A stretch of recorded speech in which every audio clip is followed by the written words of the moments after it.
Habilítame, por favor, Sí, sí, disculpe. para compartir. Ahí sí. Muy bien.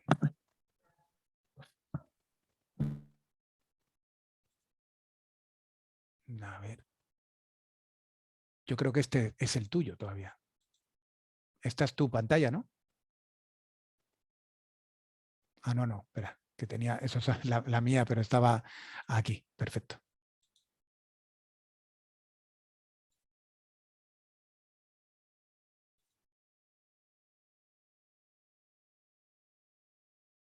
Aquí era donde nos habíamos quedado, aquí el otro día.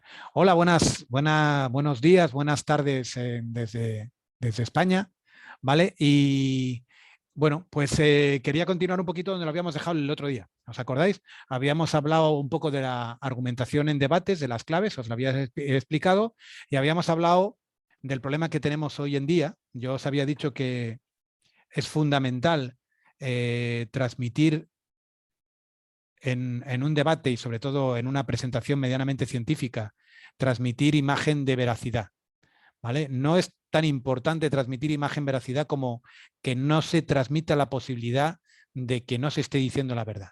Eso en una presentación pública que no sea política, en una presentación pública es mortal, ¿vale? En una presentación científica. Y os comentaba que quería incluir con esto el tema de que esto es algo que hace 5 o 10 años no haría falta comentarlo, ¿vale? Pero es verdad que desde hace, pues eso, como os digo, en el 2016 nació el término de la posverdad y con todas las circunstancias que ocurrieron con las elecciones de Trump y del Brexit, por ejemplo, del Reino Unido aquí en la Comunidad Europea, fueron el culmen de un proceso en el que cada vez era menos importante que la información que se transmite sea verdadera o falsa. Y lo único que importa es que se convierta en viral, es decir, los sentimientos. Es decir, a ti te gusta un comentario, aunque tú no tienes ni idea de si es bueno o malo, y simplemente lo transmites. De esa manera esto es peligrosísimo porque lo que se transmite realmente son sentimientos y no son hechos transmitidos. De hecho, había un trabajo muy interesante de Facebook, con gente no reconocido por Facebook, pero por gente que había trabajado en Facebook, en el que se dieron cuenta de la importancia que tuvo las redes sociales en la victoria de Trump hace 5 años en Estados Unidos, ¿no? ¿Por qué? Porque Trump muchas veces, pues todos sabemos, tuiteaba comentarios que no eran en absoluto, digamos, verdad o no estaban contrastados, y lo que hacía la gente era, sus seguidores lo transmitían como si fueran verdad, y al final lo que hacía es que ese mensaje llegaba a muchísima más gente de lo que tenía que haber llegado. Esa fue la razón por la que Trump ganó en las poblaciones que estaban, digamos, no en las ciudades, donde la gente a lo mejor podía utilizar más medios de comunicación para contrastar las informaciones, y en cambio ganó pues en los medios rurales, donde a lo mejor la capacidad de contrastar la información es mucho más pequeña, y entonces, digamos, tiendes a creer con más digamos, ingenuidad, ideas que te transmiten, ¿no? Entonces, esto es algo que me gustaría que comentaros, ¿no? Y que ocurre hoy en día en la política, y por lo tanto relacionado con el debate, y sería imposible en un curso de debate no mencionarlo, pero a mí me parece nefasto, ¿no? El que la gente pueda normalizar el faltar a la verdad es nefasto para la sociedad, es nefasto para la clase política en general, porque a lo mejor, digamos, en una vez puede hacerte ganar las elecciones, pero al final todo eso lo que hace es que luego tu contrincante va a mentir también, y todo entras en una dinámica de mentira. Y la razón de todo esto es que no hay consecuencias, es lo que os comento aquí, ¿no? El problema es que no hay consecuencias por mentir. Yo no sé si os pasa en Chile, pero aquí en España ocurre. Es decir, la gente de todos los palos, de la derecha radical a la izquierda radical, y aquí tenemos 5 o 6 partidos, la gente falta a la verdad y no tiene ningún problema. Es decir, puede prometer cosas en las elecciones y llegar el día de las elecciones, ganarlas, y al día siguiente hacer exactamente lo contrario, y no tiene ningún problema. Y eso realmente es algo que es nefasto para la sociedad. De hecho, ocurrió, por ejemplo, en el Brexit. Mucha de la gente que hacía campaña con el Brexit, cuando ganó el Brexit, que no se lo esperaban ellos mismos, tuvieron que reconocer al día siguiente que muchas de las cosas que habían prometido eran falsas. Todo el dinero que decían que iba, que el Reino Unido soltaba a la Comunidad Europea y que perdía y no sé qué, no sé cuántos, y que todo ese dinero se iba a poder utilizar en mejorar el sistema sanitario del Reino Unido y todo esto, eso era mentira, porque el Reino Unido es verdad que era un contribuyente neto, contribuía más que daba, pero realmente no todo lo que contribuía era el bruto, no era eso, realmente recibía muchísimas cosas a cambio. Y de hecho tenía un mercado que le permitía luego ganar muchísimo dinero. De hecho, ahora la situación reconocida del Reino Unido es mucho peor de la que tenía antes desde un punto de vista económico. Y la gente lo reconoció al día siguiente y no hubo consecuencias. Eso hace 15 años es impensable. Tú no podías ganar un referéndum o no podías ganar algo y reconocer al día siguiente que tú has utilizado en la campaña electoral de ese referéndum cosas que no eran verdad. Entonces, por eso os digo que hoy en día es la tormenta perfecta, porque hay la falta de consecuencias por mentir y luego a la gente le da igual. A mí es una cosa que también me llama muchísimo la atención, que la gente no protesta lo suficiente. O sea, alguien es capaz de mentir y no hay problema. Aquí en España, por ejemplo, ocurrió hace 3 años cuando ganó el Partido Socialista, ganó las elecciones. Él había prometido por activa y por pasiva, que nunca jamás iba a pactar con Podemos. De hecho, la frase de Pedro Sánchez durante las elecciones era que no podía dormir tranquilo pensando que en la posibilidad de que Pablo Iglesias pudiera alcanzar el gobierno, que es de Podemos. Y sin entrar a valorar los partidos de Podemos, la cuestión es que PSOE ganó las elecciones y a los 2 días, a los 2 días de ganar las elecciones, estaban dándose la mano en público y formalizando un acuerdo. Esto es algo que realmente era impensable antes. Tú no podías fundamentar tu campaña electoral en algo y hacer completamente lo contrario. Es lo que os estoy diciendo, que hay una falta de consecuencias. La memoria de la gente es como que se hubiera desaparecido. Es decir, alguien me puede engañar, me enfado en este momento, me enfado durante 10 minutos y mañana al día siguiente ya me he olvidado de ello. Es realmente, no sé lo que pensáis, pero, y este es un tema, es una pena, es un tema que cuando siempre proponemos, Waldo y yo, los temas de debate, nunca los sale, pero es un tema de debate bien importante, la importancia desde un punto de vista social, de qué sirve hacer una campaña electoral si no te puedes fiar de nada de lo que te dice. A partir de Yo ahora creo las que, campañas... yo creo que es Dime. importante explicar porque ustedes tienen un sistema que no es republicano, ¿no es cierto? Ustedes tienen una Ah, ya. monarquía. Y claro, y ustedes no tienen con la figura como nosotros tenemos el presidente que se elige por elección Sí, democrática y listo, y se acabó. Ustedes sí. tienen como una especie de negociación posterior, una Sí, claro, es ratificación con que los partidos, claro, nosotros no tenemos 2 vueltas como vosotros. De hecho, claro. nosotros el partido hay unas elecciones y la cuestión es que haya un bloque de gente que llegue a una mayoría suficiente para gobernar. ¿Vale? Si llega a esa mayoría suficiente, por lo tanto, un partido que no ha ganado las elecciones puede pactar con otros 2 que tampoco han ganado las elecciones y tener más apoyos que otro que ha ganado las elecciones y por lo tanto gobernar. ¿Vale? Por lo tanto, aquí es muy crítico, por eso es tan importante aquí decir si vas a pactar con alguien o con no. A lo mejor en otro país como vosotros, que tenéis una segunda vuelta, la gente no tiene que aclarar con quién va a pactar porque no tiene que pactar Claro. con nadie. No, los partidos no tienen que pactar para sacar presidente. O sea, en el Claro, caso chileno sería como que saliera electo, va primero Kast en la encuesta. ¿Recuerda lo que le sí. dije la semana pasada? Ahora ya va, Claro, claro. porque Ahora va primero. Claro, supongo que hubiese salido Kast en el sistema español. Sale Kast en la primera vuelta, pero no tiene mayoría absoluta. Entonces, Kast, para ser ungido, bueno, primer ministro en el caso de ustedes, presidente en el caso nuestro, tendría que decidir si pacta con opción número 1, pacta con la UDI, que para nosotros es el partido más conservador que existe, o opción número 2, pacta con la DC, que de democracia cristiana, que en el caso nuestro, la democracia cristiana es de izquierda, es una democracia cristiana muy extraña en Chile, es la única democracia cristiana en el mundo que es de izquierda. Todas las sí. democracias cristianas en el mundo son de derecha, ¿no es cierto? Y claro, y Kass diga, yo nunca pactaría con la DC, y termina pactando con la DC y sale ganando un presidente. Constanza, te he Pues adelantado la mano, disculpe. sí, sí, dime, Constanza. Sí, es que quería comentar una cosa que es como antiética, pero no sé si llega a ser como mentira también, porque vi un documental en Netflix Sí, de la elección de Donald Trump, o sea, la campaña. Entonces él contrató una empresa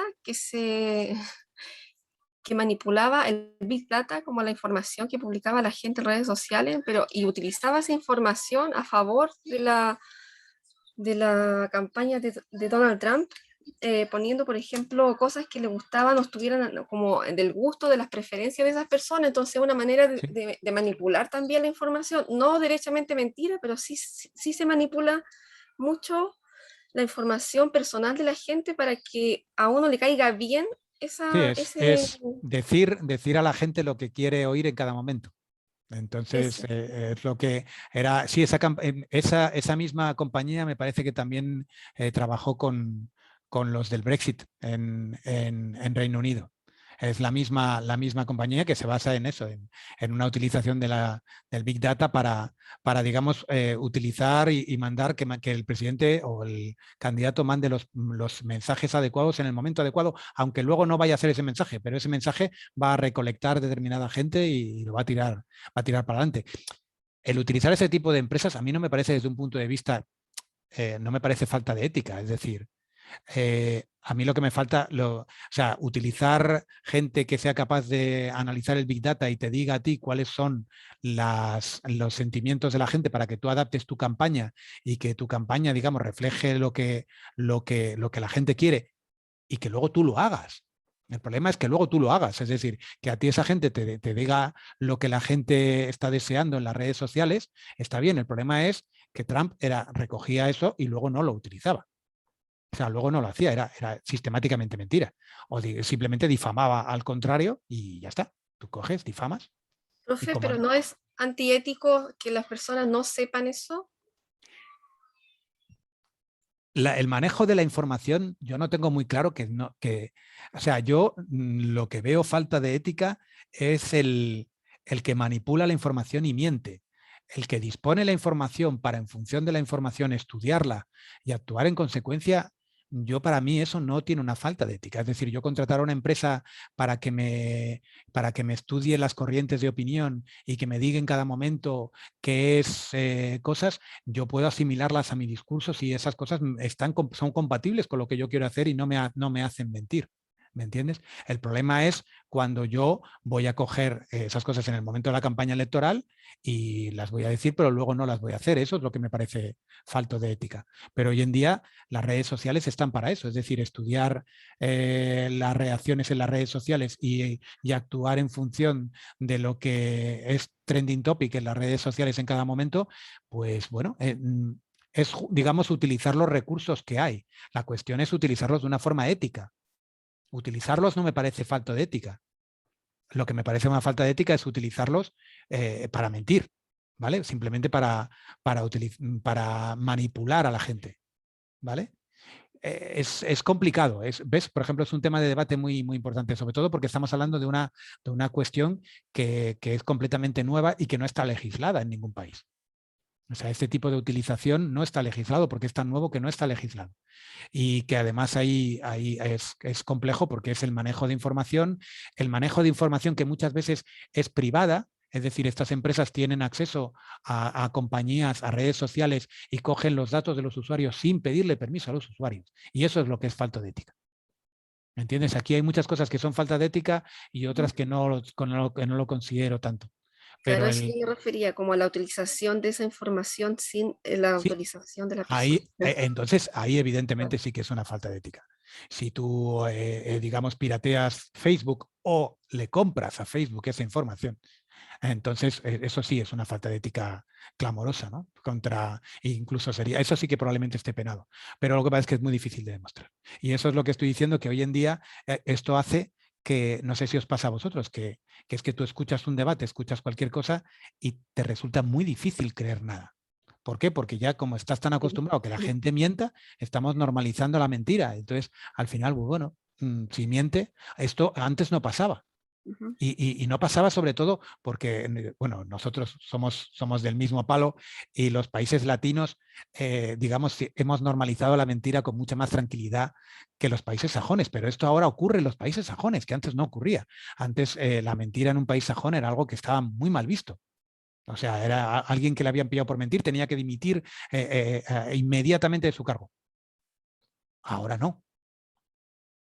¿Entiendes? Entonces, es realmente complicado cómo se ha extendido esta normalización de la mentira. Y cuando digo esto de los países latinos, ojo, no digo que nosotros seamos mentirosos por naturaleza, pero es verdad que los latinos siempre hemos tenido esa picaresca un poco, ¿no? De que podemos no mentir, pero estirar la verdad hasta límites. Entonces, eso sí que somos. Pero en cambio, los sajones es verdad que no es que tenga especial aprecio a los sajones, pero sí que es verdad que por lo menos a mí me gustaba mucho el grado que tenían ellos de tolerancia cero a la mentira. Y eso ha desaparecido en los últimos años, en el mundo sajón, ¿no? Entonces De hecho, hay una anécdota de George Bush padre, ¿Mm? que él dijo en una campaña: lean mis labios, no subiré los impuestos. Sí, sí, Los terminó subiendo y ¿Mm? eso se lo enrostraron, pero en toda su segunda campaña, y la perdió. Y la perdió, ¿ves? Pero La porque había perdió. consecuencias. Porque, claro, y eso, una Antes había mentira, dijeron, consecuencias. él miente, perdió.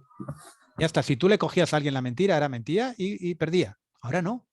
A Trump se le pilló muchas veces y ante la propia campaña se demostró que muchas cosas de las que decía eran mentira y no hubo consecuencias. De hecho, fue elegido presidente y estuvo a punto de ganar las siguientes. Y no sé, es una cosa que te llena de estupor, ¿no? O sea, una persona que se ha demostrado sistemáticamente que ha mentido y da igual. Y sin fijarme de sus ideas políticas, ¿eh? No entro para nada en valorar, de verdad, ¿eh? No entro para nada a valorar sus ideas políticas, entro a valorar la forma de hacer política, ¿vale? Entonces, es una cosa que es muy, muy complicada. Y eso en un discurso medianamente científico-técnico, vamos a avanzar porque si no, no, esto es mortal. La imagen, la sensación de mentira en un discurso científico-técnico es lo peor que puedes dar, ¿vale? Pero bueno, entonces vamos a seguir entonces en la cuestión del debate y decir que nosotros tenemos que tener claro que tenemos que definir para que el debate funcione la controversia, ¿vale? Y la controversia tiene que existir. Y esto, por ejemplo, pues tuvimos en las propuestas que habéis hecho, Waldo y yo tuvimos que eliminar algunas porque no había controversia. Es decir, tú no puedes hacer un tema de debate sobre algo en general. El debate tiene que ser esto contra esto, es decir, tiene que haber un sí o un no. ¿Vale? La controversia, hay que establecer la controversia claramente. Por ejemplo, imaginaos, yo puedo decir, vamos a hacer un debate sobre si la inmigración ilegal es un problema. O sea, la inmigración ilegal claramente es un problema que hay que afrontar porque ayudamos a determinar, sí, todo lo que tú quieras, pero la inmigración ilegal es un problema, podemos evaluar, vamos a empezar a hablar del impacto real, de que si pagas impuestos, de que tenemos que ayudarles, todo, pero al final no va a haber, vamos a estar hablando mucho, y no vamos a sacar nada en concreto. Porque sacaremos algo en concreto cuando decimos, para solucionar el problema de la inmigración, ¿qué os parece en la solución que ha hecho Canadá en la que ha aportado esto contra esto? Y entonces vamos a debatir si la solución de Canadá al problema de la inmigración, que Canadá tiene una política muy restrictiva de la inmigración, si es correcta o no. Ahí vamos a funcionar y el debate va a ser efectivo porque vamos a hablar sobre algo en lo que vamos a estar de acuerdo o no estamos de acuerdo con la forma. Vamos a argumentar a favor o en contra. Pero en cambio, cuando decimos algo general, y no hay una posición a favor o en contra de ello, entonces el debate no es efectivo, ¿vale? Por lo tanto, tenemos que establecer esa controversia bien, y para que esa controversia funcione, pues tiene que, como se había dicho, tiene que ser binaria, tiene que ser sí o no. Es decir, estás a favor de algo o no estás a favor de algo, ¿vale? Hay que argumentar a favor o en contra de algo y tiene que estar definida en términos no emocionales, tiene que ser con un lenguaje claro y preciso y la afirmación tiene que ser afirmativa. Es muy confuso cuando una proposición de debate tiene una negación dentro, ¿vale? Luego, lo que os digo, tenemos que ser inteligentes y tenemos que ser suficientemente claros a la hora de establecer la controversia del debate para ver las dos posiciones, pero tampoco tenemos que ser muy restrictivos porque si no debatiremos sobre un tema tan estrecho que realmente no va a ser fructífero, ¿vale? Entonces tenemos que definir la controversia claramente, pero no tenemos que restringirla demasiado para que el debate no sea efectivo. Entonces ya hemos decidido con los resultados de vuestras votaciones, Waldo y yo, los temas de debate, y además, bueno, pues vamos a definir ahora claramente, bueno, tiene que a final de la clase, ¿no? Llevarás a cabo o en breve sabremos cuáles son las personas que participan en el debate y vamos a poder hacer los grupos. Yo espero que a finales de esta semana ya os pueda dar el documento, que son las reglas que vamos a utilizar en el debate, qué grupos de debate hay y qué temas le toca a cada grupo, ¿vale? Para que podáis tener el mayor tiempo posible para poder preparar esos debates en equipo y que lo podáis preparar con la mayor profundidad, ¿vale? En cuanto a analizar la controversia, imaginaos que una vez que ya el debate se ha establecido en la controversia, ahora nosotros tenemos que analizarla para poder saber cómo podemos que estudiarla, ¿no? Pues entonces la controversia se puede analizar con ejemplos, siempre con un lenguaje llano y muchas veces para definir algo que es muy difícil de definir, se puede definir diciendo lo que no es o diciendo la función que tiene. Eso es muy importante. A veces conceptos son más fáciles de explicar diciendo lo que no son, ¿vale? Y dejando claro para qué sirven que la explicación en sí del concepto. O sea que muchas veces esto sirve mucho.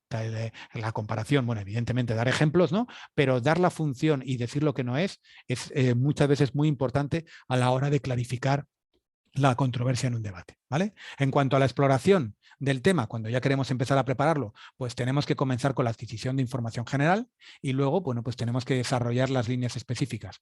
¿Cómo localizamos materiales? Mi recomendación típica para la preparación de un debate, bueno, de una argumentación sobre algo, ¿vale? No tiene por qué ser un debate en concreto, es ir a lo que afecta, ¿vale?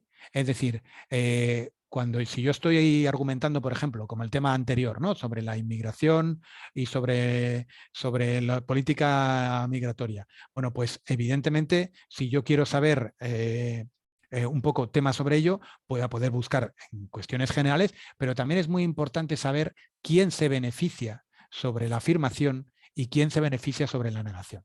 ¿Por qué? Porque esa gente probablemente ya hay documentos desarrollados por esa gente con argumentos a favor y argumentos en contra, ¿vale? O sea que muchas veces en los temas de debate lo que tenéis que hacer es decir, bueno, pero ¿quién se beneficia de que el tema digamos, del sí en esta controversia? ¿Este grupo de gente? Bueno, pues voy a buscar específicamente documentos de este grupo de gente porque probablemente hay documentos que argumentan a su favor, ¿vale? Y lo mismo en contra. Luego, evidentemente, para las fuentes, pues lo de siempre, ¿no? Buscar material base.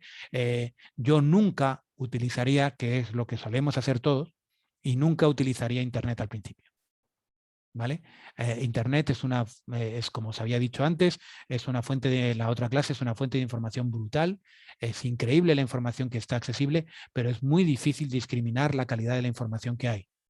Por lo tanto, nunca entraría a valorar un tema inicial de un debate en el que yo no tengo mucha idea a través de Internet, porque esa poca idea que tengo no me permite valorar la calidad de la información que yo estoy buscando en Internet, ¿vale? Entonces, primero conseguiría una base lo suficientemente importante para que luego me permita pues, discriminar entre la calidad de la información que estoy buscando. Y evidentemente cualquier página de Internet siempre el autor tiene que estar especificado claramente, debería estar la fecha de publicación. Hay muchas páginas en Internet que no tienen fecha de publicación. Tú no sabes si es un comentario que se publicó o algo que se ha hecho hace un año o hace 10, ¿vale? Incluye bibliografía, es decir, ese argumento, ese escrito que tú encuentras en Internet, tienen referencias a bibliografía concreta. ¿Qué tipo de web es? ¿Es una web gubernamental? ¿Es una web particular? ¿Es una web empresarial? Todo eso es importante a la hora de información. Por favor, no considerar que todo lo que está en Internet es verdad. Porque tendemos a pensar que todo lo que está en Internet está publicado y que por lo tanto ha pasado un proceso restrictivo de publicación. Y no es correcto. Lo que está en Internet, muchas de las cosas que están en Internet, incluso Wikipedia, ¿vale? La Wikipedia la podemos modificar los autores. Y hay gente que se dedica a modificar, bueno, de mala fe, pero se dedica a modificar contenidos en Wikipedia poniendo erratas. O sea, la Wikipedia es algo que estamos continuamente haciendo, que es muy útil, el 90% de los casos, pero lo que os digo es que, ojo, también. Es decir, lo que está en Internet no quiere decir que sea definitivamente correcto, ¿vale? Y entonces vamos a ir un poquito ya a razonar, que esto es lo importante, ¿no? ¿Cómo vamos a argumentar en el debate? Bueno, pues razonar es el proceso de extraer conclusiones a través de premisas y evidencias, ¿no? Y si estas premisas son sólidas, evidentemente las conclusiones lo van a ser. Y hay dos tipos de razonamientos. Yo creo que estuve mirando las clases de Waldo y ya os lo había comentado, pero sí que me gustaría pasar un poquito por encima sobre el argumento deductivo y el inductivo, ¿vale? El deductivo es un argumento que hay que utilizar cuanto más podamos en el debate. ¿Por qué? Porque es un argumento definitivo. Es un argumento que demuestra. Si las premisas son correctas en un argumento deductivo, la conclusión es correcta. Por ejemplo, pues, no sé, los planetas giran alrededor del Sol. Una premisa que es correcta y que hoy en día nadie niega, ¿no? La Tierra es un planeta. Entonces, si estas dos premisas son correctas, la conclusión, que es que la Tierra gira alrededor del Sol, es correcta. Y tiene que ser correcta. Si las dos premisas de las que se basan son correctas, la conclusión es correcta. Y ese es un argumento impepinable. Es un argumento deductivo, vamos de lo general a lo particular, ¿vale? Pero, ojo, hay argumentos deductivos que no son correctos porque están basados en premisas que no son correctas. Por ejemplo, a los españoles les gusta el flamenco. Jorge es español, a Jorge le gusta el flamenco, ¿vale? Bueno, pues yo os puedo decir que a mí no me gusta el flamenco. Y yo soy español, ¿vale? Es decir, es un argumento que podría ser parecerse al anterior, ¿no? Basado en dos premisas y que llega a una conclusión, pero la primera premisa no es correcta. No a todos los españoles les gusta el flamenco, ¿vale? Y por lo tanto, el argumento es incorrecto, no porque la deducción, o sea, si las dos premisas fueran correctas, si a todos los españoles nos gustara el flamenco y yo fuera español, evidentemente a mí me iba a gustar el flamenco, pero es que la cuestión es que la primera premisa no es correcta, ¿vale? Entonces, el argumento deductivo es muy potente, pero ojo que las premisas sean correctas. Y luego está el argumento inductivo, que es un argumento que en sí no es ni verdadero ni falso. Simplemente es fuerte o débil, ¿vale? Va de lo particular a lo general.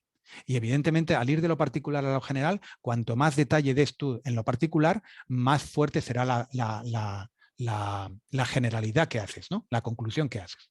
Por ejemplo, he ido a un restaurante chileno, ¿no? Que además ahora la comida aquí, por ejemplo, la comida peruana y la chilena tiene mucho tirón, ¿no? De hecho, el mejor restaurante del mundo está en Perú ahora.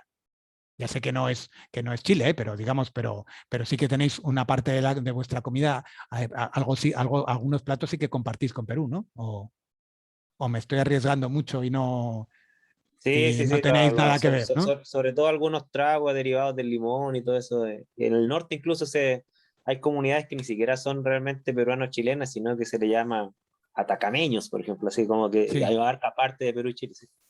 Vale, o sea que, bueno, pues entonces, imaginaos que, por ejemplo, que voy a un restaurante chileno, ¿no? A uno, y entonces digo que ese restaurante es mi favorito y que la comida chilena es la mejor del mundo. Entonces, evidentemente, con una experiencia que yo he tenido en ese mismo restaurante, ya es atrevido a decir que ese restaurante es bueno o es el mejor, ¿no? Porque puede haber sido que yo he cogido el mejor plato y a lo mejor si hubiera cogido otras 8 posibilidades no hubieran estado tan buenas y no lo podría decir. Pero luego además generalizar a que la comida chilena es la mejor del mundo simplemente por la experiencia en un restaurante, pues aquí si os fijáis, yo evidentemente no tienes posibilidad. Si yo de repente digo, he ido a 10 restaurantes chilenos y puedo decir que me encanta la comida chilena, pues ahí tengo muchos más argumentos, ¿no? O, por ejemplo, decir, yo he probado todas las comidas del mundo y la verdad es que la comida chilena es la comida que más me gusta. Bueno, si has probado casi todos los restaurantes de muchos tipos de comidas, pues ya le estás dando, a tu argumento le estás dando más fuerza. ¿Os fijáis? Yo le voy dando fuerza a un argumento que de por sí es débil. Por ejemplo, en España, la circulación, Madrid, digamos, está en el centro del país, ¿no? Y muchas de las autovías, de las autopistas que hay, parten de Madrid, son radiales, ¿vale? Entonces, realmente existen 6 grandes autovías que van desde la primera es la de Burgos, luego está la de Zaragoza-Cataluña, la de Valencia, la de Andalucía, la de Extremadura y la de Galicia, ¿no? Entonces tú puedes decir, imaginaos que yo le digo a mis padres, oye, si vais a Asturias por la A6, no salir a las 7 de la tarde porque en la A1 a las 7 de la tarde siempre hay atasco. La A1 es la que va a Burgos. Entonces, bueno, que yo por la experiencia en una de las autopistas pueda extrapolarla a lo que va a ocurrir en otra autopista, puede ocurrir o no. Pero en cambio, si yo digo, no salgas a las 7 de la tarde por esta autopista, porque por la A1, por la A2, por la A3 y por la A4, a las 7 de la tarde siempre hay atasco. Evidentemente este argumento, ¿no?, que es el mismo que antes, lo que pasa es que ahora al poner más casos le estoy dando más fuerza. Entonces el argumento inductivo es un argumento que va de lo particular a lo general y cuantos más casos se da, cuanto más fuerza se da a ese argumento, más fuerza tiene, ¿vale? Pero en sí no es correcto ni incorrecto. Simplemente puede ser más potente o menos potente, ¿vale? Bueno, pues entonces nosotros tenemos que ser capaces de organizar un poco y de evaluar nuestro razonamiento, y para ello, bueno, pues tenemos que ver si nuestras bases son sólidas, si estamos justificando la explicación dada en la afirmación, y sobre todo, esto es muy importante y es recomendación mía, tener muchísimo cuidado. Es tan importante preparar en un debate los argumentos que vais a utilizar a favor de vuestra afirmación como los que pueden utilizar en contra. ¿Vale? Es decir, tener preparados argumentos contra las refutaciones de vuestros argumentos. Vosotros podéis argumentar con algo, vais a decir varios argumentos y hay seguro argumentos que pueden ir en contra de esos que vosotros estáis dando. Anticiparos a eso, ¿vale? Y preparar vuestra argumentación, primero, para que no se pueda atacar, y si se puede atacar, tener preparado un contraataque contra esa argumentación que os hace. Eso es fundamental. La gente se olvida de preparar los puntos débiles de su argumentación. Y los puntos débiles de mi argumentación es muy importante que los tengáis, que los sepáis, que seáis conscientes de ellos y que argumentéis o tendréis argumentos que defiendan esos puntos débiles, porque son los que van a utilizar vuestros contrincantes. ¿Vale? Entonces, no solo ir a los puntos fuertes de vuestro argumento, sino que tener preparados argumentos que cubran los puntos débiles de vuestra posición. ¿Vale? Imaginaos una posición a favor y está claro que tiene unas cosas, unos argumentos a favor que son muy fuertes, pero luego tú sabes que hay otros argumentos que realmente podrían ir en contra. Bueno, pues preparar bien esos argumentos también para poder rebatirlos, porque eso es lo que consiste el debate. ¿Vale? No es solo en defender mis argumentos, y en exponer mis argumentos, es atacar los argumentos del contrario y defender los míos de los ataques del contrario. ¿Vale? Eso es muy importante. No es solo un debate, imaginaos, estamos hablando de un debate político, pero también podría ser en un congreso científico. Yo lo digo siempre a mis estudiantes cuando van a dar alguna charla, algún congreso científico. Tienes que preparar las preguntas. Dice, no, profe, yo creo que todo está muy claro, todo está no sé qué, no sé cuánto. No, tú eres el principal juez. Cada uno es el principal juez de su trabajo. Lo que pasa es que tienes que ser honesto contigo mismo.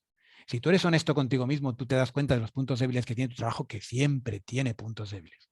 Entonces, sé honesto contigo mismo y ten preparado argumentos para defender los puntos débiles de tu trabajo.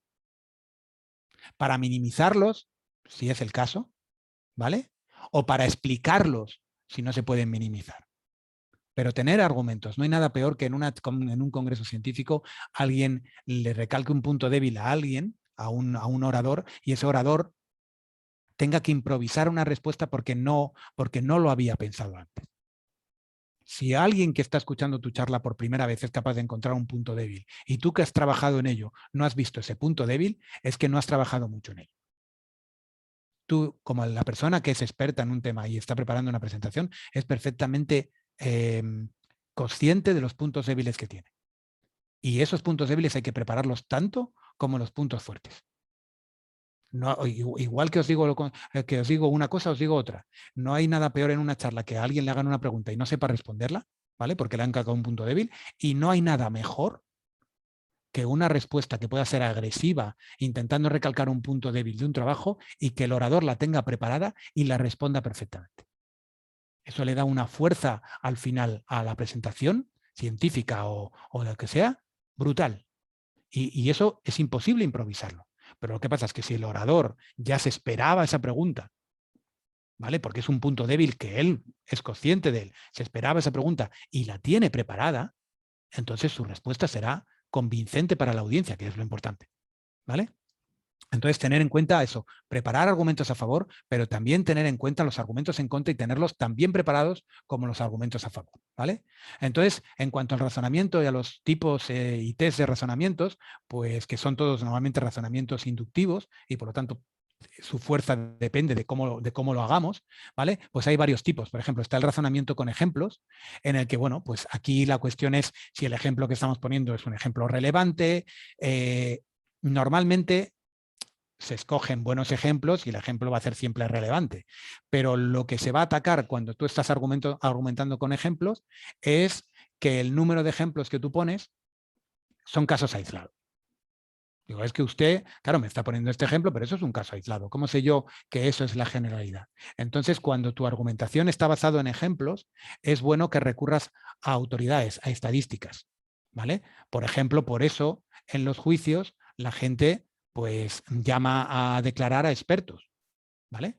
¿Por qué? Porque si un experto te escoge 3 o 4 temas, él, digamos, tú no te has leído todos los ejemplos, pero el experto sí domina todos los ejemplos. Y si el experto se pone de tu lado, tú estás poniendo de tu lado toda la bibliografía, porque hay un experto que lo pone, ¿vale? O, por ejemplo, en un artículo científico, cuando tú haces una referencia no a un ejemplo concreto, porque no puedes, porque hay muchos ejemplos y no puedes darlos todos, y entonces lo que haces es hacer una referencia concreta a una revisión bibliográfica, a un review, que haya una determinada una revista sobre ese tema.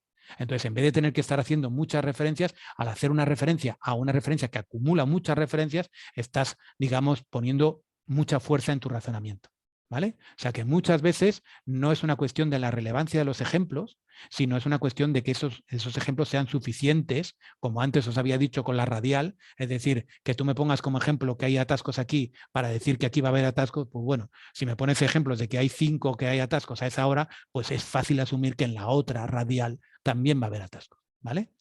Entonces aquí el número de ejemplos que nosotros podamos dar o citar a través de estadísticas, pues es importante, ¿vale?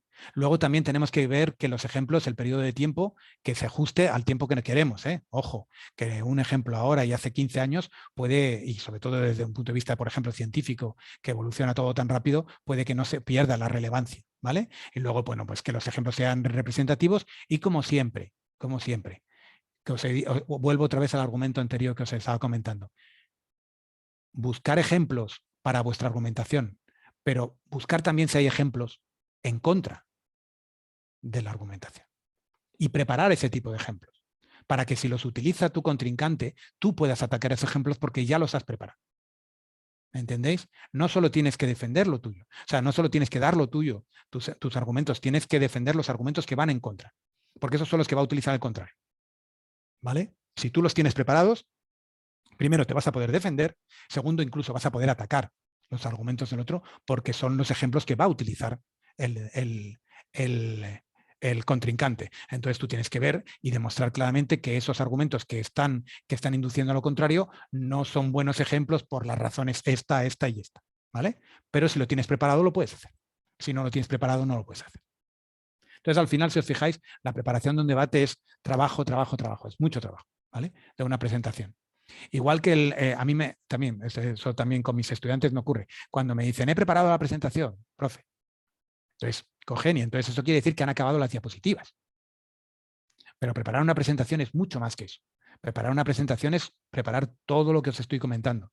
Todos los argumentos a favor, los argumentos en contra, saber defender perfectamente tu trabajo, tanto las cosas buenas como las cosas malas de tu trabajo.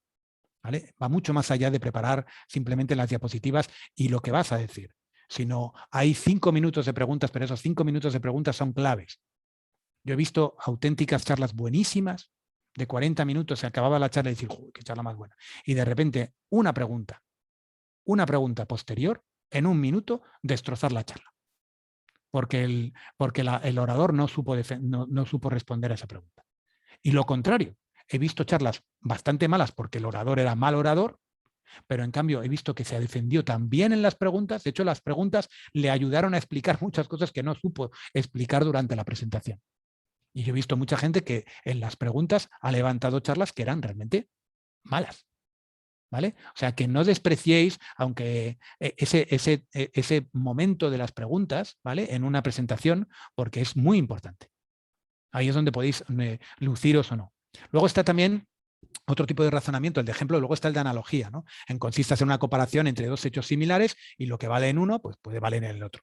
Imaginaos, por ejemplo, yo vivo en una ciudad que es Oviedo, que está en el norte de España, y hay otras ciudades en el norte de España, ¿no? Pues imaginaos que el alcalde de Oviedo, de repente, se llama alcalde también en vosotros, se me llama alcalde. Bueno, pues el alcalde de Oviedo dice, voy a subir los impuestos. Voy a subir los impuestos en Oviedo. Voy a subir los impuestos en Oviedo porque los impuestos en Oviedo, los impuestos en Logroño, que es otra ciudad del norte, que tiene una población similar, que tiene una situación geográfica similar, son mucho mayores que aquí. Entonces, como allí tienen más impuestos, yo quiero coger y subir mis impuestos, ¿no? Entonces, evidentemente existen puntos de similaridad. Oviedo y Logroño son dos ciudades del norte de España, ciudades que tienen una población parecida, bueno, pues digamos que existen similaridades, pero ¿son estos puntos críticos para la comparación? O sea, ¿los impuestos están basados simplemente en la situación geográfica y en la población? ¿O unos impuestos tienen que estar basados en la renta per cápita que tiene las diferentes ciudades, en los servicios que prestan las diferentes ciudades? Porque claro, Logroño a lo mejor tiene impuestos más altos porque tienen muchos más servicios que ofrecen al ciudadano que otra ciudad como Oviedo. O sea, si tú subes los impuestos es para ofrecer más servicios, ¿entendéis? Entonces, aquí hay que tener muy claro también que cuando hagamos analogías, que los puntos y las aclaraciones sean importantes o no. ¿Vale? O sea, y si hay puntos diferenciadores, como en este caso, por ejemplo, la renta per cápita y los servicios que tienen, que son más importantes que los puntos en los que están, que los que son similares, ¿vale? Luego, si queremos darle más fuerza al argumento inductivo, ¿qué podemos hacer? Pues incluir otras analogías. Sí, claro, si me dices que me quieres subir los impuestos en Oviedo porque en Logroño son más altos, pues yo te puedo rebatir la situación de que Logroño y Oviedo no son exactamente iguales. Pero si me quieres decir que en Oviedo me vas a subir los impuestos porque en La Coruña, en Santander, en Bilbao, en Logroño, en 7 o 8 ciudades del norte que son parecidas, tienen impuestos más altos, el argumento ya es más fuerte. ¿Vale? Es como todo lo que os había dicho antes, que los argumentos inductivos siempre la fuerza se gana dando cada vez más ejemplos, más estadística, ¿vale? Luego está el argumento causa-efecto, que es bastante más complejo de dar y, bueno, pues cuando consiste en concluir que una cierta causa es la que produce un efecto y que si se ha visto el efecto es que la causa tenía que estar allí, ¿no? Aquí empezamos a hablar de lo que son causas necesarias y suficientes. Hay que distinguirlas, ¿vale? Las causas necesarias son las que se necesitan para que se produzca, ¿no? Por ejemplo, una causa necesaria para aprobar, digamos, una asignatura en la carrera es presentarte al examen. Pero está claro que no es una causa suficiente. Tú puedes presentarte y no aprobar, pero está claro que tienes que presentar, ¿vale? O sea, que eso es una causa necesaria. Una causa suficiente, pues, por ejemplo, es cuando llueve, el patio de mi casa se moja. Bien. Es suficiente, es verdad que cuando llueve el patio de mi casa se moja, pero el patio de mi casa puede estar mojada por muchas otras causas, es decir, no es necesaria. Puede mojarse porque alguien lo ha limpiado, porque se ha caído cualquier líquido, porque alguien ha tendido la ropa y está goteando y está mojado, ¿me entendéis? Entonces, eso es una causa suficiente por sí mismo, que llueva, moja el patio, pero no quiere decir que siempre que esté el patio mojado ha llovido. ¿Vale? Y luego están las que dan más fuerza a los argumentos, que son las causas necesarias y suficientes. Entonces, por ejemplo, dejar de respirar es una causa necesaria y suficiente para morir, ¿vale? Está claro que siempre que dejes de respirar mueres y es suficiente para que tú puedas, para que mueras, ¿no? Entonces, ahí, digamos, tenemos que ver qué tipos de relación causa-efecto establecemos y mucho cuidado porque si son suficientes o son necesarias puede ocurrir el efecto contrario que no ocurra. ¿Vale? O sea, yo no puedo decir, no puedo concluir, como os había dicho antes, que el patio de que ha llovido porque el patio de mi casa está mojado. No. ¿Entendéis? Entonces, ojo con hacer conclusiones sobre causas suficientes porque no implican que esa causa tiene que haber estado para ver el efecto. ¿Vale? Entonces, estos son argumentos que son más complejos de utilizar. Lo que sí me gustaría hablar con vosotros ahora es un poquito el cómo estructuramos el razonamiento, ¿no?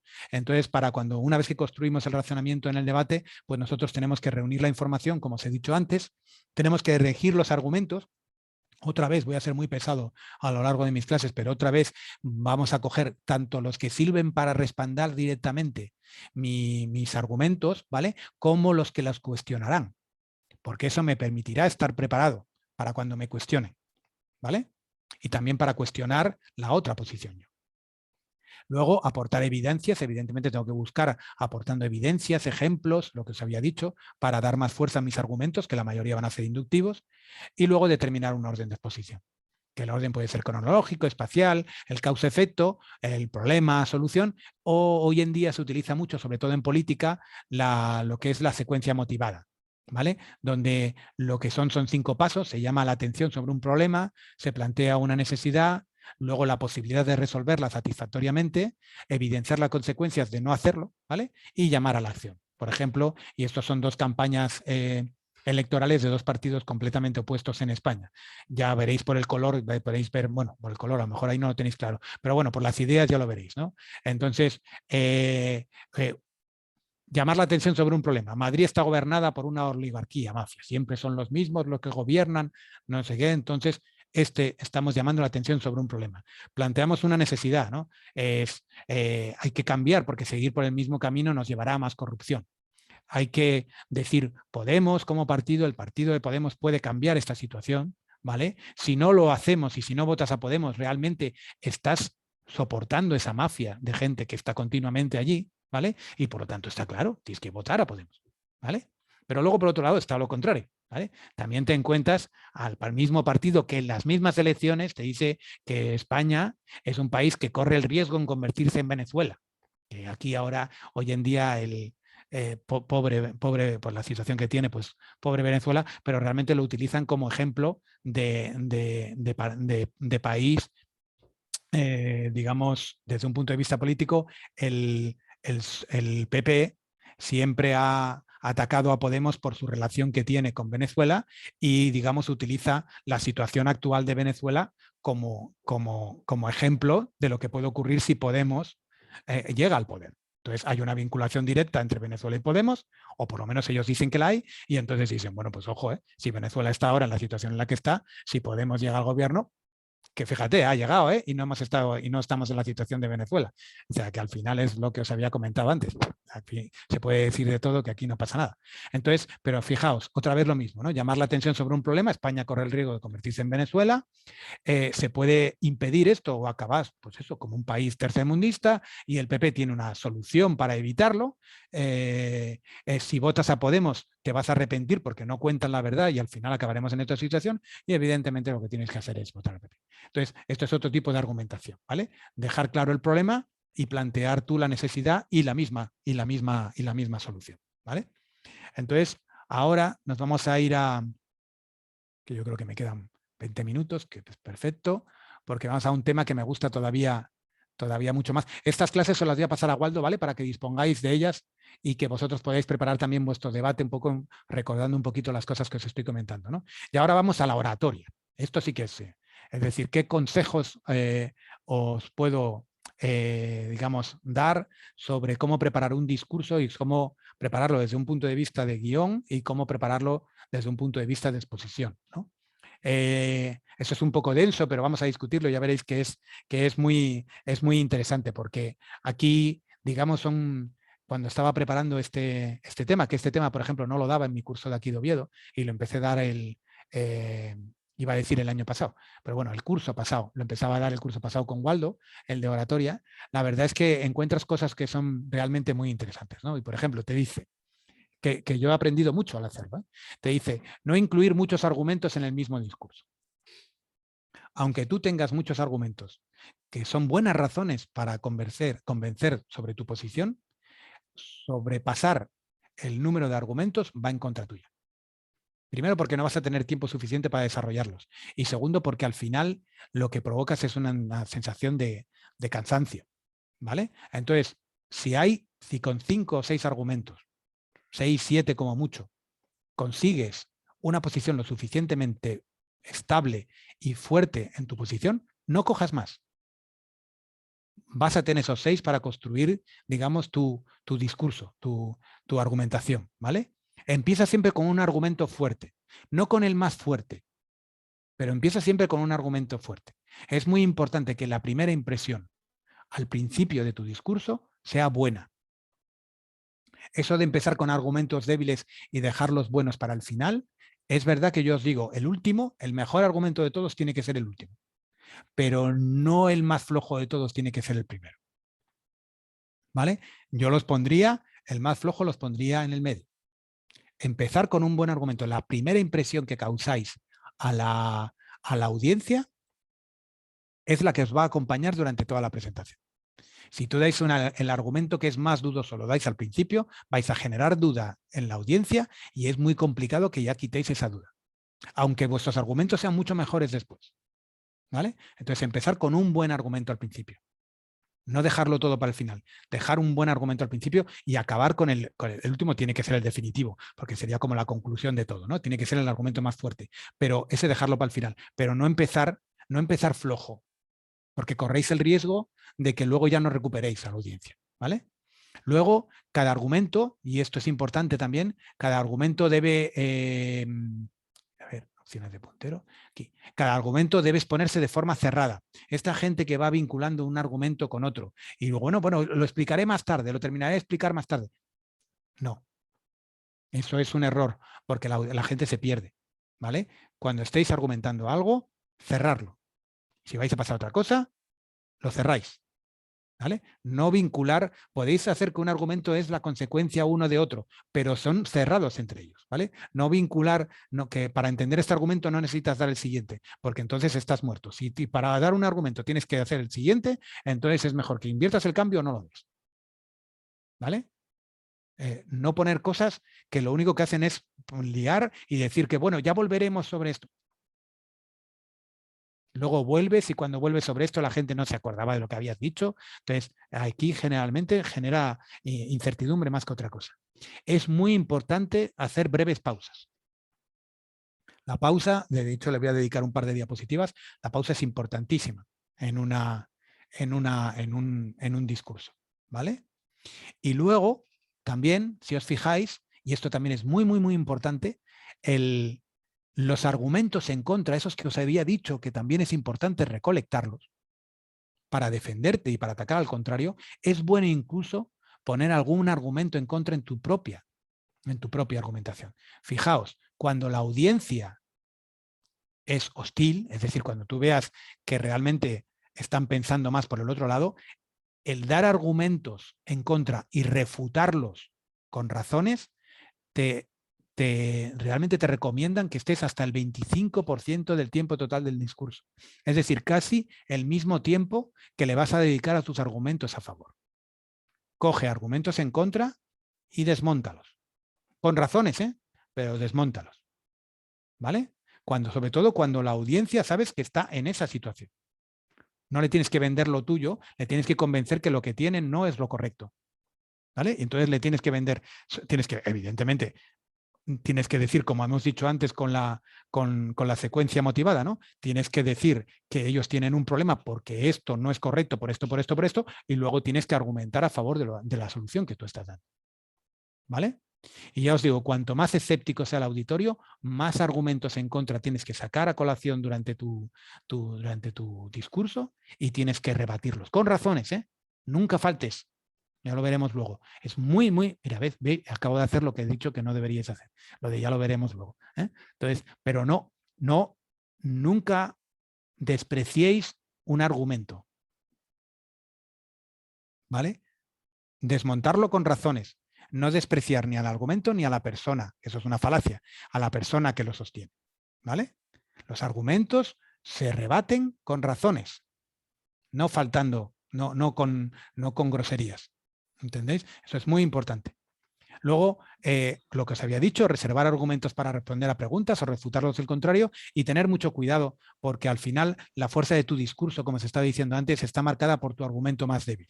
Entonces, lo que os estoy diciendo, encontráis 4 argumentos muy fuertes a favor de lo que queréis defender y de repente encontráis un quinto que es más débil, ¿no?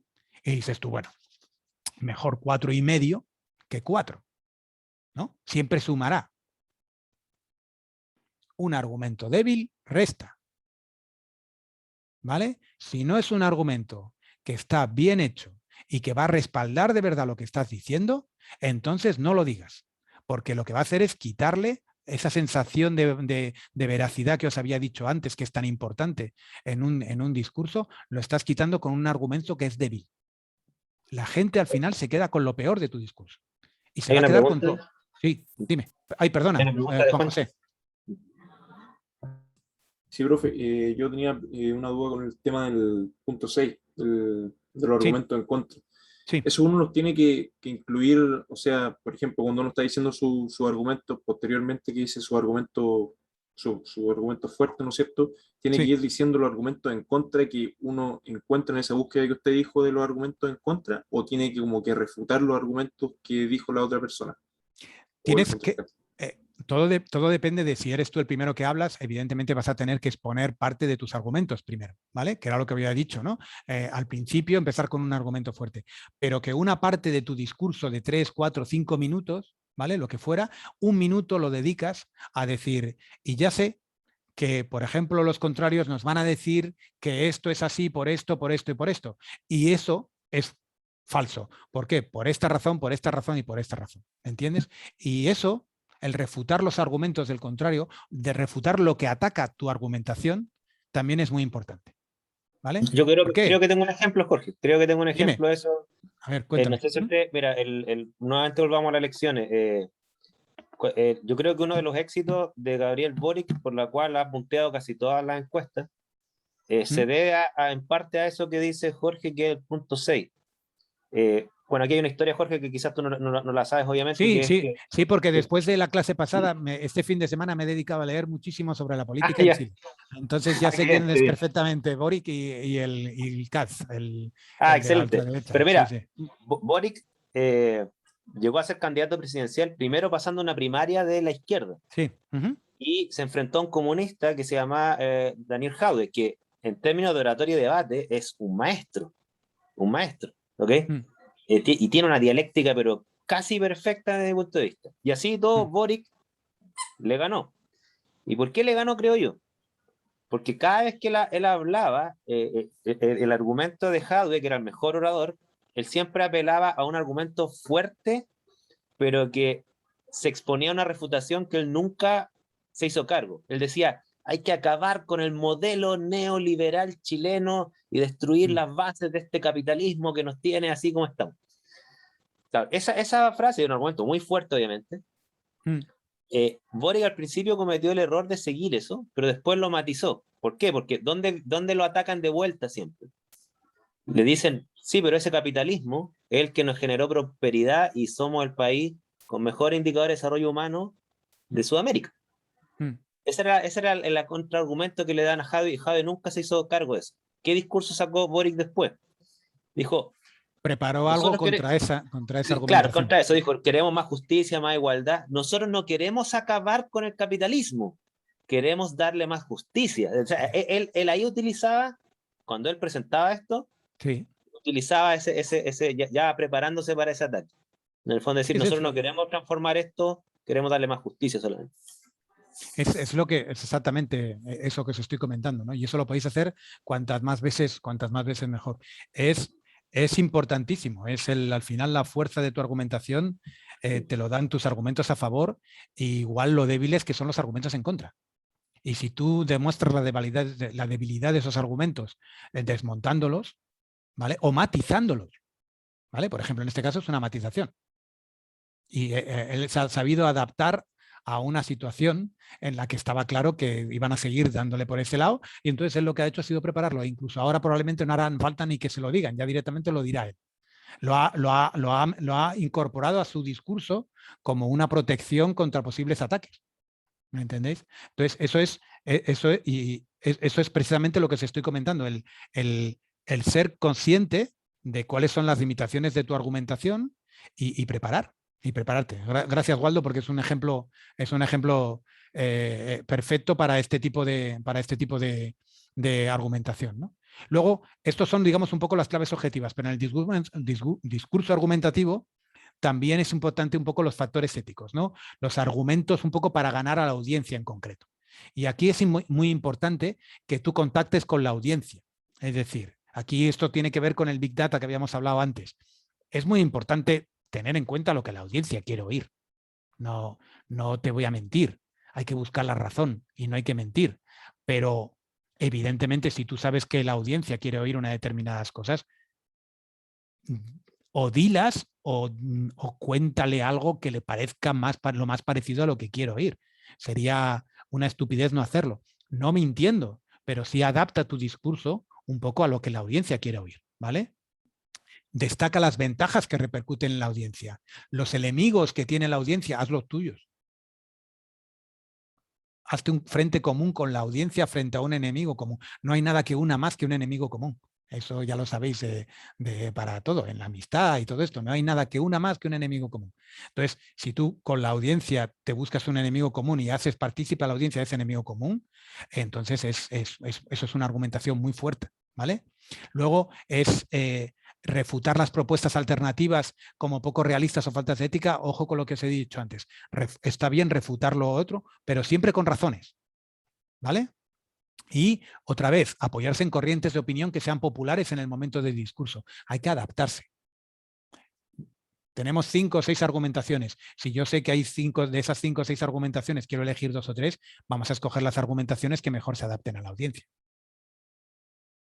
A lo mejor voy a incluso sacrificar alguna que es más potente desde un punto de vista puramente oratorio, puramente lógico.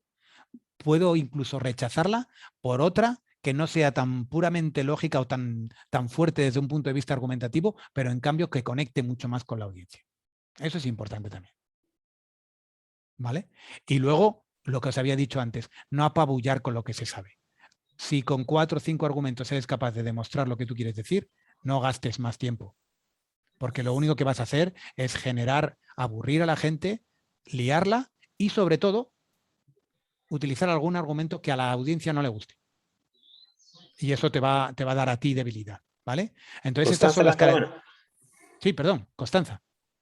Dime. Quería preguntar si era válido o estaba correcto cuando se contesta algún argumento con una pregunta, que pasa mucho incluso en política, igual, lo he visto mucho. Sí, esto es realmente, es poco ético, pero es potente. Es decir, cuando tú no quieres responder a algo, lo que haces es plantear una pregunta. Lo que pasa es que, bueno, si ahí depende de con quién estés debatiendo. Si con el que debates tiene el suficiente empaque, pues te va a decir, no me haga usted ninguna pregunta y responda primero a lo que le acabo de decir, ¿vale?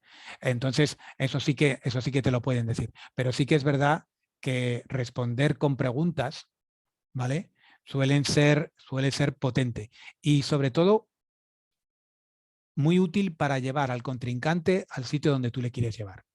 Si tú sabes que la argumentación del contrario tiene un punto débil, entonces tú le haces preguntas, no expones ese punto débil, pero haces preguntas de tal manera que al responder tu contrincante va a tener que utilizar ese punto débil o va a tener que referirse a ese punto débil. Él mismo va a tener que reconocer que hay una debilidad o te va a dejar la debilidad expuesta para que tú luego la puedes atacar.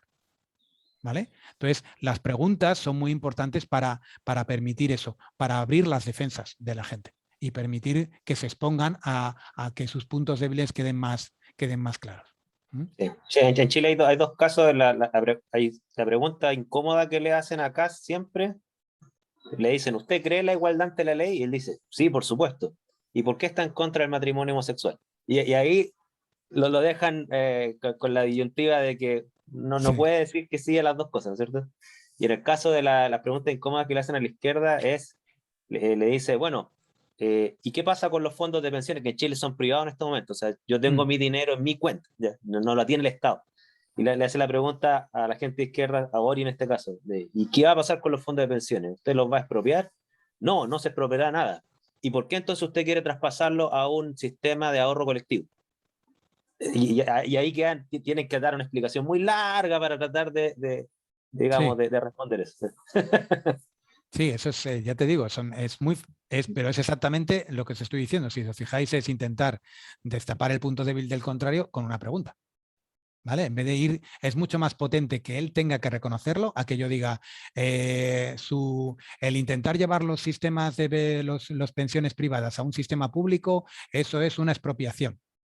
Eso que digo yo tiene fuerza, pero tiene mucha más fuerza que él tenga que reconocer que lo quiere hacer. ¿Entendéis? Es mucho más. Entonces, ahí Constanza tiene razón. La utilización de preguntas es muy importante a la hora de desvelar puntos débiles en el contrario e intentar guiar tú el debate hacia los sitios que quieres llevarlo. ¿Vale? Venga, y entonces con esta diapositiva acabo, pero eso serían las características, digamos, un poco de un buen orador, ¿no? Un buen orador tiene que preparar posibles preguntas y refutaciones, ojo, estamos siempre con lo mismo, y sobre todo estructurar bien la charla, es muy importante. Se nota perfectamente quien no ha preparado una charla y está empezando a divaga, va y viene, eso se nota muchísimo, ¿vale? Entonces, eso, por favor, el buen orador tiene una estructura bien clara que sigue, ¿vale? Evidentemente, a partir de ahí, no quiere decir que se lo sepa de memoria, simplemente que la estructura, ¿vale?, argumental es clara. Y luego, pues eso, lo de la preparación de preguntas y refutaciones. Hay que saber expresarse, hay que utilizar un vocabulario amplio y sobre todo mostrar seguridad en ti mismo. Luego veremos también cómo se puede mostrar esa seguridad en ti mismo. Es muy importante las pausas. Las pausas te dan mucha seguridad. Esto que acabo de hacer ahora. Tú tienes que tener muy claro y tener confianza en ti mismo para generar un silencio. Los silencios son muy incómodos. Para la persona que está hablando, un silencio es muy incómodo. Y si os fijáis, hay oradores que están continuamente con muletillas. No toleran ellos mismos el silencio. Y el silencio, en cambio, da una fuerza argumental brutal. Si yo en un determinado momento estoy hablando y me callo durante 2 o 3 segundos, que no es nada, pero es suficiente para que la gente te preste completamente atención. ¿Vale? Las pausas en un discurso son fundamentales. Luego hablaremos además de otras ventajas que tienen, ¿no? Pero las pausas son de cara emotivo y de cara a controlar el discurso y de mostrar seguridad en ti mismo, las pausas son fundamentales. Hay que saber convencer y para convencer esto es fundamental. Si no estáis convencidos de vuestro tema, entonces actuar. Pero no hay nada peor que alguien que da una charla sobre algo en el que se nota que no cree o que no le convence o que no le entusiasma. ¿Vale? Tienes que ser motivador y para motivar tú tienes que estar motivado. Esto nos pasó, ¿te acuerdas? El año pasado hubo un debate en el que un chico que lo hizo bastante bien, luego nos reconoció que lo había pasado fatal porque él pensaba exactamente lo contrario que lo que le había tocado debatir y estaba sufriendo, o sea, fue a acabar el debate y dijo, ¿ya acabó? Digo, sí, Dios, tengo que decir que estoy completamente en contra de todo lo que acabo de defender, no sé qué, no sé cuántos, pero no sabéis cómo he sufrido y en cambio lo había hecho bastante bien, porque incluso se notaba entusiasmo defendiendo lo contrario. ¿Vale? Entonces, tú muchas veces, y esto es la vida, muchas veces vais a tener que defender cosas en las que, hombre, no os digo que no creáis, pero que no os convenzan demasiado. Y hay que defenderlas, ¿eh? Y hay que seguir motivando y hay que seguir convenciendo a los demás. Entonces hay que estar preparado para todo y hay que tener un punto de actor, yo no digo de mentiroso, pero digo de actor para mostrar ese entusiasmo, porque sin entusiasmo es imposible que convenza a nadie. ¿Vale? Bueno, y con esto dejo ya la clase porque son justo y media. Sí. Juan tiene una pregunta al final. Venga, sí, dime, Juan. Profe, yo lo decía lo del tema de los silencios, porque aquí igual en el debate presidencial hay una candidata que se llama Jana Brost. Sí, y ella hace algunos silencios, pero como cuando hace esos silencios se muestra como nerviosa. Así como que está muy...